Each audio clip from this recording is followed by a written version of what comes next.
মালাকুল মউত আল্লাহকে প্রশ্ন করছিলেন, দায়িত্ব তো দিছেন, পুরা করতে হবে, কোনো দ্বিমত নাই।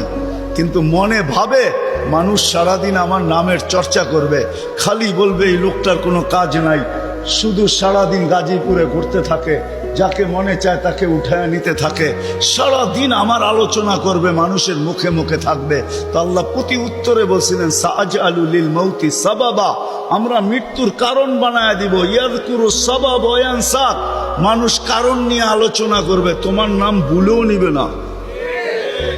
এখন নাম নিতেছে ডেঙ্গু, কয়েকদিন আগে নাম নিছে করোনা, কখনো নাম নেয় স্ট্রোক করছে, কখনো নাম নেয় এটা সেটা, ঠিক না? আরেকটা কারণও আছে, শুধু নবীজির দিকে তাকায় এই উম্মতের জন্য আল্লাহ এটা করছেন, এই উম্মতের জন্য। এই উম্মতকে আল্লাহ আখিরাতে শাস্তি দিতে চান না। হায় হায়, উম্মত যদি নবী চিনত।